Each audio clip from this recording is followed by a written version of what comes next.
Hi, this is Marcel again with my first tournament report.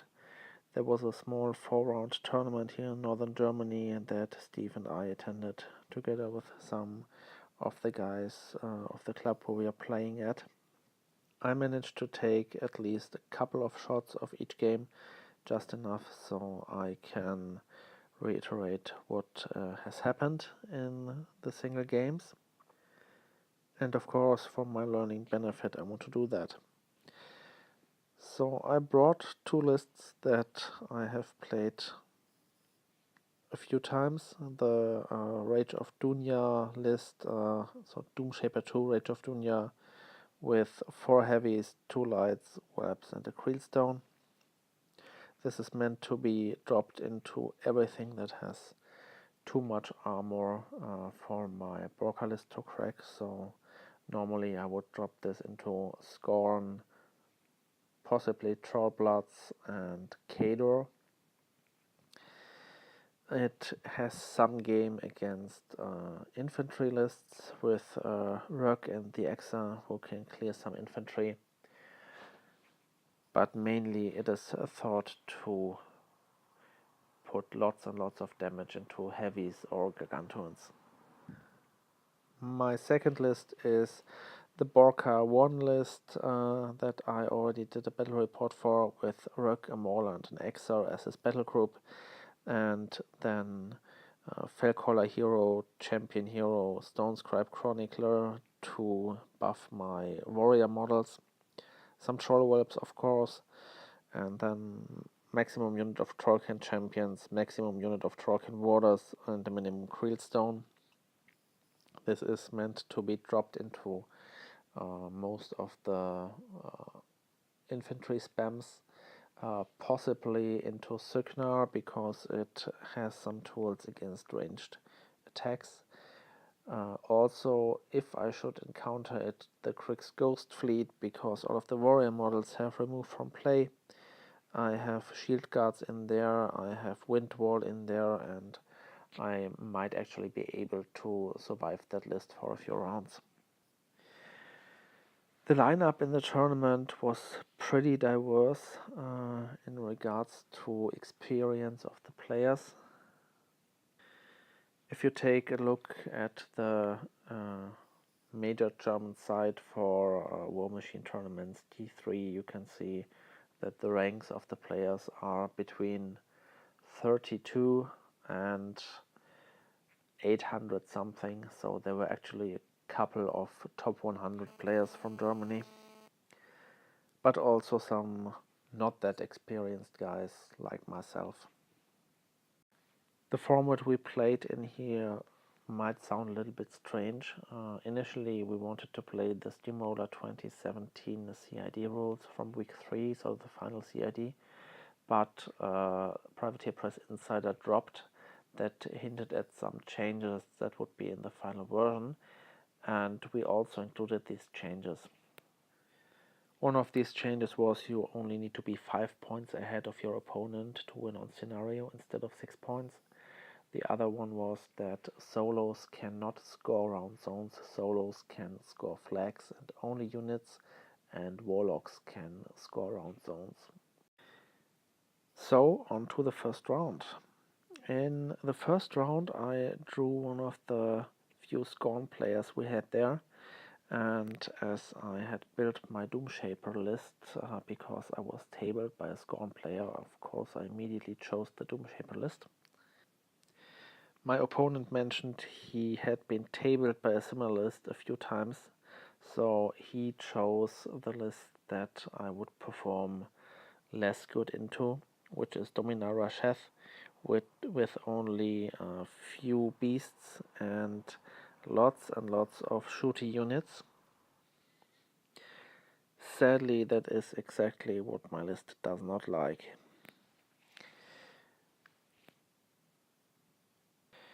For the scenario, we have 2 large round zones left and right, and 2 flags in the middle.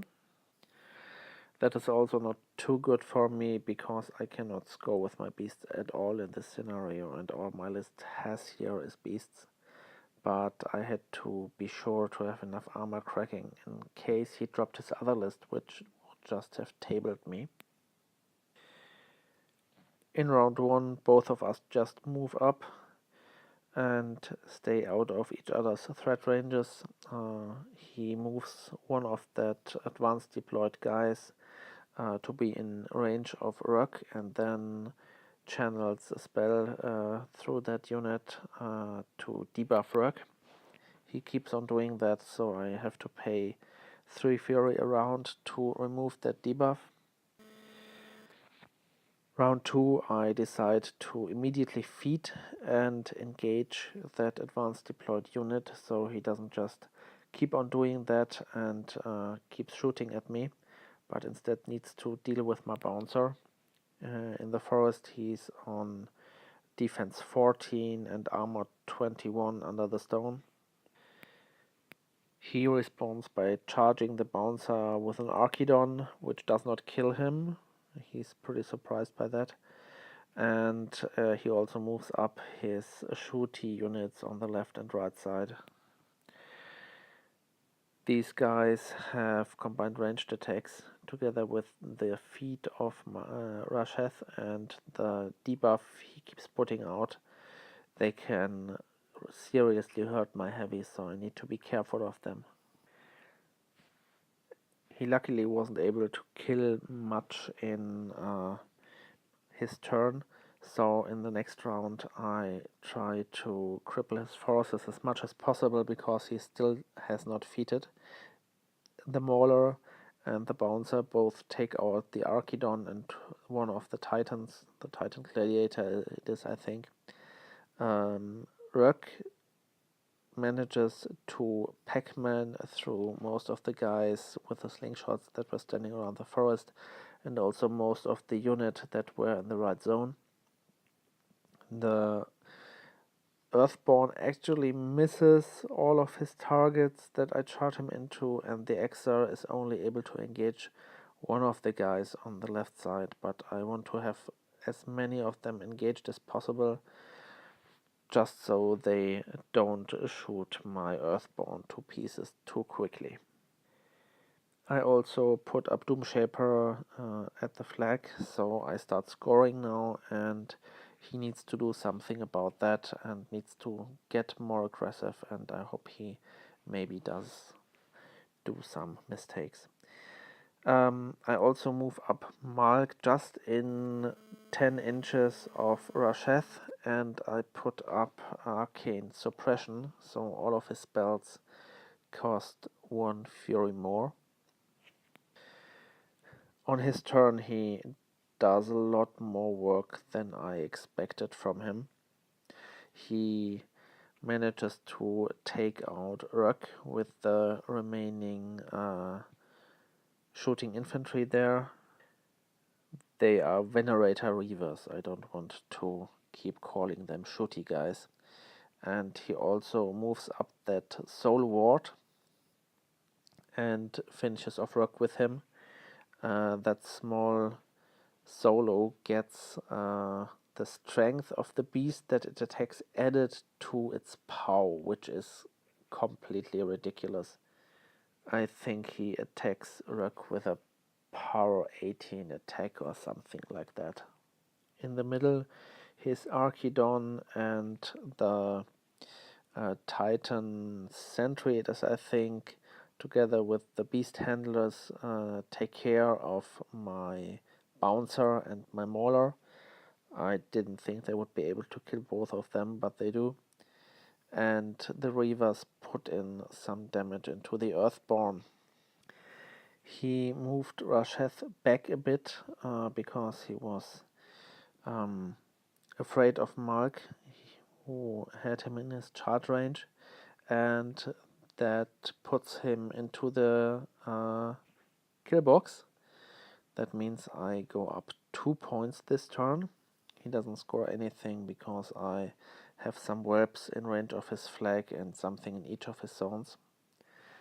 And the Archidon he moved up after it killed the Bouncer is actually just outside of 4 inches from my flag. So after he ends his turn, I'm on 3 points, he's still on 0, and attrition is not looking good for me, especially on the left side, where he killed everything except the Earthborn, and I don't think that one has too much left. So what I do now is Mark kills the remaining Reavers in the right zone. I move my complete stone unit to the right zone and end my turn, and I go up to 5 points, and he looks at me a little bit surprised because he didn't listen to the talk before our first game, where it was said that we modified the rules according to the Privateer Press Insider, and he thought he had another point to go, because this round he would have just gone in for an assassination or just killed everything on the left zone and started scoring there. So it's a bit sad for him, but it's good for me. I win my first game, and I have already done more in this tournament than I anticipated, because I just wanted to play 4 games. I didn't think about winning at all. In my second game, I meet a guy I know from my last tournament and the club meetings in Hamburg. He actually won that last tournament, and he's a pretty experienced guy playing Circle. For this game, he chose Baldur the Stone Cleaver with some wolves, Woldwords, Sentry Stones, and some Blood Drakkers. So pretty shooty list with some really scary beasts to back them up. As his second list included Colossal, I wanted to make sure I have enough power to crack that, and I dropped my Doomshaper list, which is exactly what he anticipated. So he did not take his Giganton list. He actually calculated if I had enough power to kill him with 2 of my heavies, and it looks like the risk for that was too high. Both of us stay pretty centrally for the deployment in this game. He puts his prey on Malk. That's something I completely forget about, basically instantly, and think, oh, he had prey somewhere, it will probably be on Rurk, because somehow prey is always on Rurk. And then the game begins. In the start, we both just move up for our first turn, spread out a bit, take some positions. He puts his stones in the forests, so I cannot kill them that easily. The Blood Drakkers behind the building. I keep my main force in the middle. I want to charge in the Exer and Rurk and kill as many of the Blood Drakkers as possible. I contest the zones left and right with the Mauler and the Earthborn and 1 Whelp each. I'm planning to either charge them into the stone units and kill them, or charge them into the middle if I need more attacks there. But all of that tactical thinking is in vain once he starts his second turn, because I put up the Earthborn's Animus on Doomshaper 2. I did that because I didn't want him to be pulled by Loki, which he might have done otherwise. So yeah, I put up that Animus, and I put a wall of stone scribes in front of him, so he wouldn't be shot in the first turn. And I also have an bouncer nearby, so I have a shield guard if something bad happens, and I think I'm standing pretty safe, which I'm not. He moves up one of the mannequins and sprays the stone unit, which removes the grunt right in front of Doomshaper. Then he moves up these 2 Woldwords, and they get an extra die on hit and damage if their target has an animus or an upkeep, which Doomshaper has. They have 3 shots each, and they can also boost. So they start shooting me and rolling 4 dice, and he's not rolling that good. I actually survived both of the World Words, which I shouldn't have done on average dice. He actually needs to move up his blood trackers, and the last shot from the last blood tracker in range gets Doomshaper to 0 boxes, and this time I don't tough. Otherwise I would have actually had a game here and would have been able to do something before losing this. But as it is, I did not tough, so I lost by assassination in turn 2. My opponent actually had a bad conscience regarding that. He thought it was a little bit of a mean move, but he told me about all of his units beforehand. I also knew what the World Words could do, and I still parked Doomshaper way too far forward. So I at least learned something here. And I learned it the hard way, so I will probably not forget about these things again. Also, I had almost 1.5 hours of free time now, which I partly spent taking a look at his models, which are awesomely painted. And after that, we also had our lunch break. So my lunch break was effectively, I think, 2.5 hours. And I also got to take a look at some of the other games, which were pretty interesting. So during the lunch break, I had some nice food. And due to that, after the break, my stomach was full and my brain was pretty empty, which might be the cause why I took not that many pictures in my third game. This time I went up against Menoth, Durant 2 I think this is, with the Exemplar theme. I chose to drop Borka 1 this time. He had a second list with a Colossal in there, but I thought that maybe the Mauler and Rök would be able to take him on. Also, I didn't want to be list locked for my last game because I didn't know if I would come up against Kador, because there were actually, I think, 4 Kador players in this 20-man tournament. And there were also 2 large round zones in this scenario, and I thought I might need 2 units of warrior models to score on them.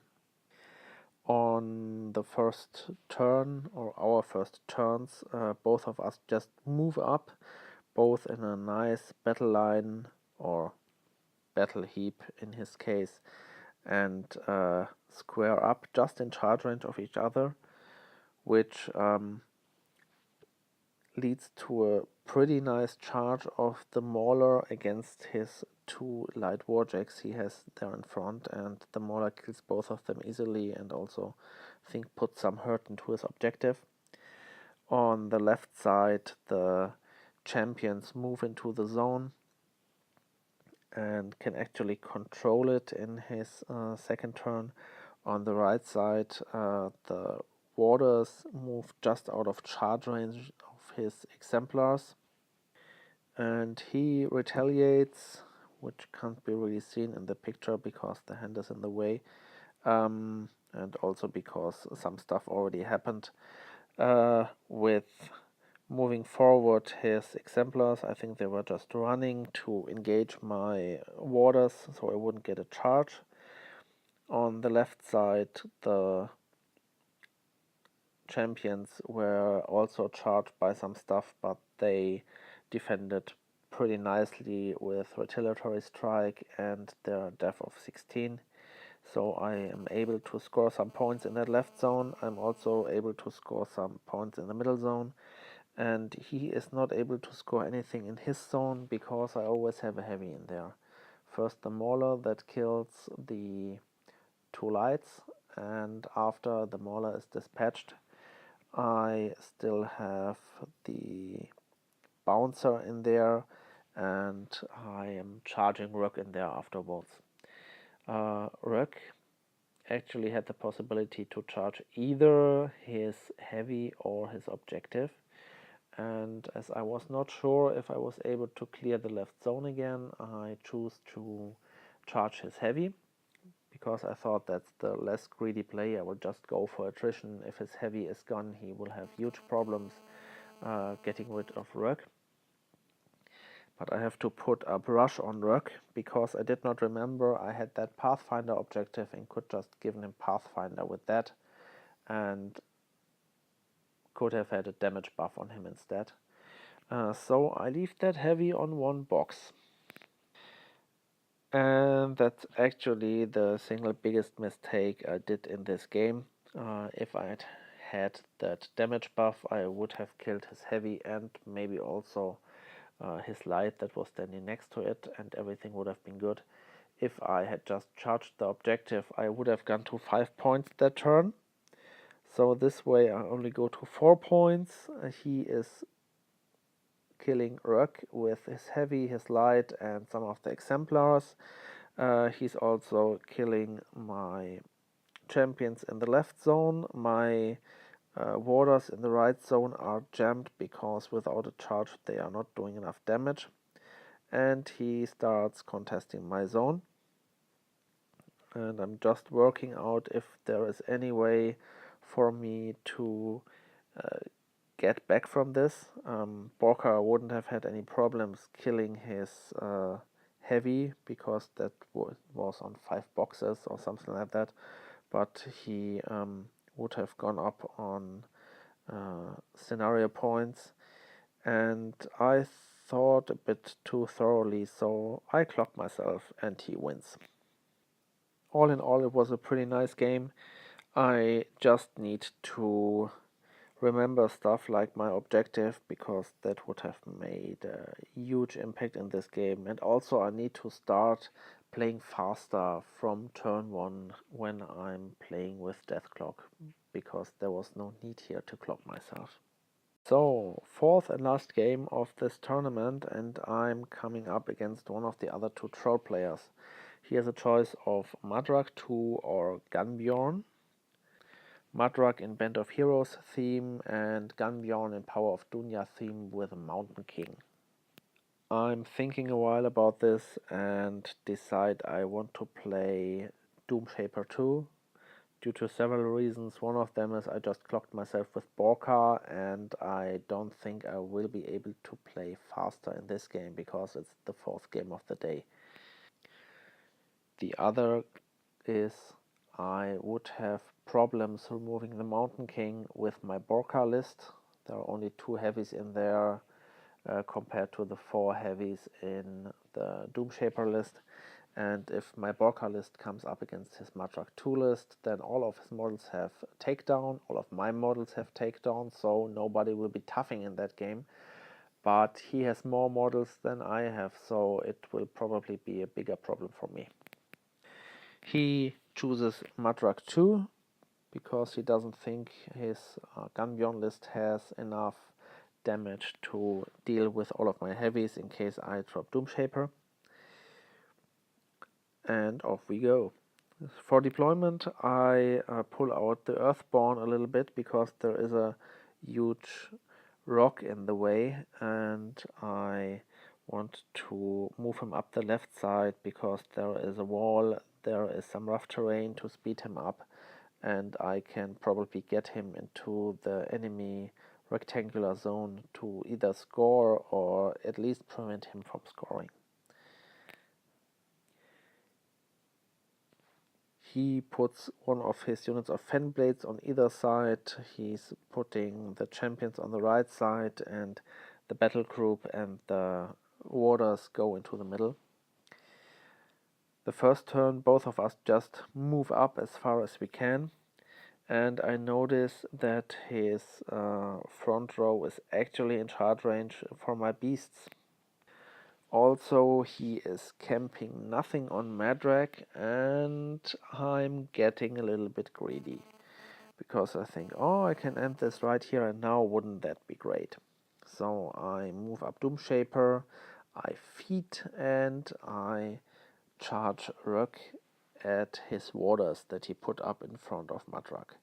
He kills the warders with the usual Berserk overtake move, and then he arrives at Madrak, and I think, okay, let's end this. I have power strength 20 heavy with 5 attacks, and all of the buffs I could find sitting as his caster. I hit Madrak, and he says, okay, I have Grim Salvation, I will just put that damage to this warrior model. And then I notice what I have been forgetting.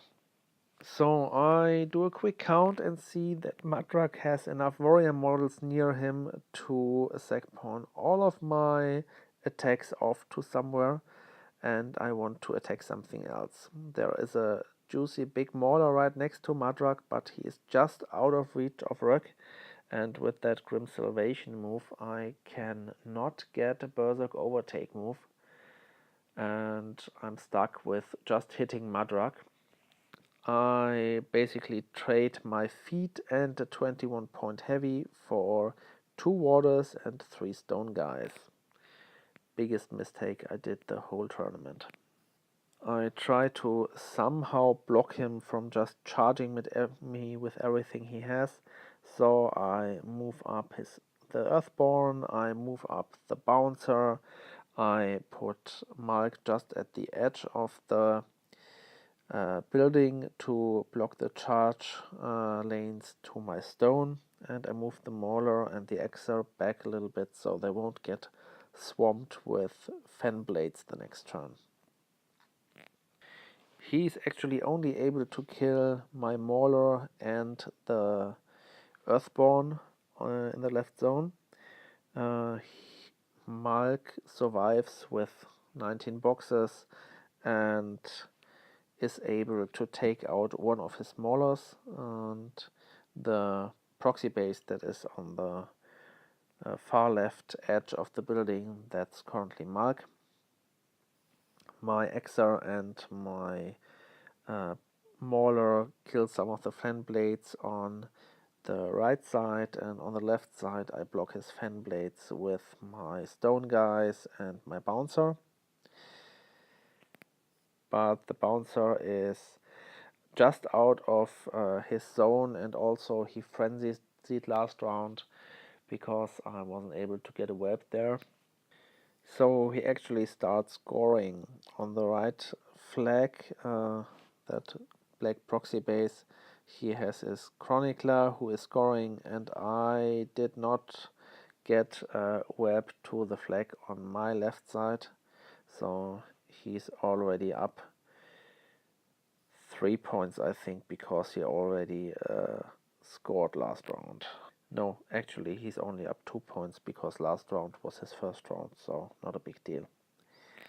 He then proceeds to clear out my stone unit on the left side and my bouncer, and basically the only thing left for me that I could do is somehow get to Madrak, because he moved away from right behind the building due to Malk, and he's out of transfer range from the Mauler, and he's out of sack pawn range from basically every unit or every warrior model he has. So Malk kills the 2 stone guys behind the building and can move up a bit. He also kills the Fellcaller that is still standing there in the picture and is able to move up an inch, and he has 3 attacks left that I can still buy, but he is 2.5 inches away from Madrak and he only has 2 inch reach, so I'm not able to get to him for an assassination. I also only have, I think, 3 minutes left on clock, and the Mauler on the right side could maybe kill the 2 fan blades and maybe the drummer, and next round his fan blades from the left side and the smaller would charge Doomshaper and I would be dead. Yeah, apart from that, as soon as I pass clock he goes up to 6 points, I'm at 0, so he has won on scenario right now. I think this might actually have been a pretty good game for me if I didn't forget about Crim Salvation and if I had just gone straight for one of his maulers with my Rug. Then he wouldn't have been able to kill 2 of my heavies in his turn, and I would have had some game on the left side. But lesson learned, even if you think you know the enemy caster, read his card again before you go in for an assassination, because stuff like that happens all the time to me.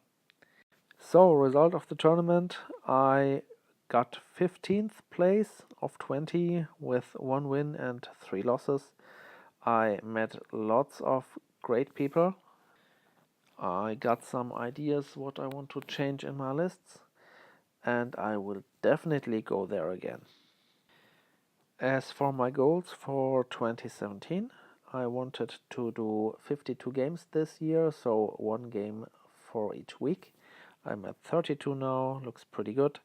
This was my 3rd tournament this year and also my 3rd tournament overall. I need 3 more this year to get to the goal I set for myself. I know I have 1 coming next month, small one with only 8 people, maybe 10, let's see.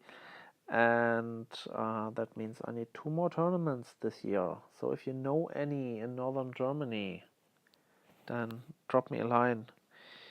And also I need to do more battle reports, because I said I will have at least 1 battle report for each month. Not in each month, that's not possible anymore because I only started middle of the year.